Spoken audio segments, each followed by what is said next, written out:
Hi నమస్తే అందరికీ నేను మీ అనంతమరి స్వామి.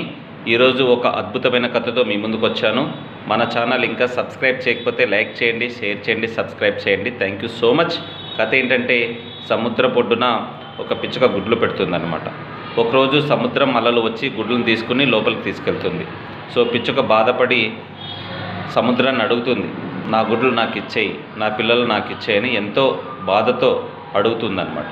సో సముద్రం చెప్తుంది, నేను ఒక్కసారి తీసుకున్న తర్వాత రిటర్న్ ఇవ్వలేను అంటుంది.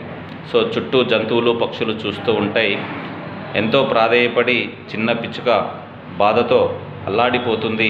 సముద్రాన్ని అడుగుతుంది, నువ్వు గనక నా గుడ్లు నాకు ఇవ్వకపోతే, నా పిల్లలు నాకు తిరిగి ఇవ్వకపోతే నిన్ను ఎండగొట్టి అయినా తీసుకుంటానని సవాల్ విసురుతుంది. సో సముద్రం చెప్తుంది, సరే తీసుకో అంటుంది అనమాట. ఆ చిన్న పిచ్చుక తన ప్రయత్నం తాను చేసుకుంటూ వెళ్తుంది, తన పని తాను చేసుకుంటూ వెళ్తుంది. చిన్న ముక్కుతో సముద్రం నుండి వాటర్ తీసుకొని సముద్రం ఒడ్డున వేస్తూ ఉంటుందన్నమాట.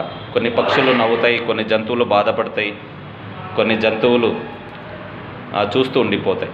ఈ విషయం అలా అన్ని జంతువులకు పక్షులకు తెలిసిపోతాయి. ఒకరోజు గరుడ పక్షికి ఈ విషయం తెలుస్తుంది.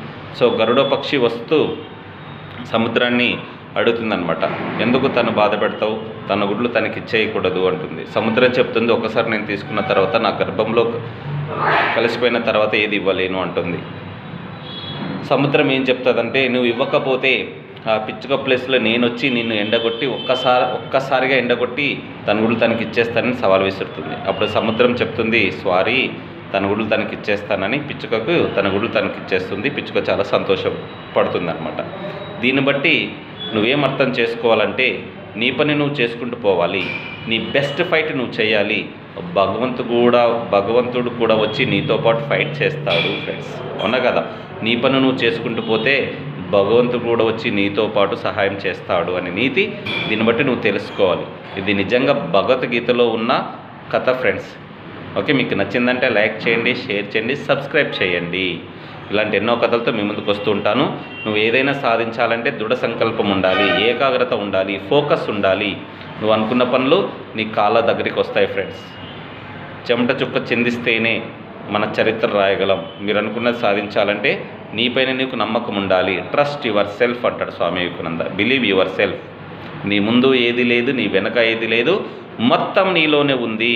ఇది గుర్తుపెట్టుకున్న వాళ్ళు జీవితాంతం winners don't quit, quitters never win అనమాట. ఆల్ ది బెస్ట్ అందరికీ.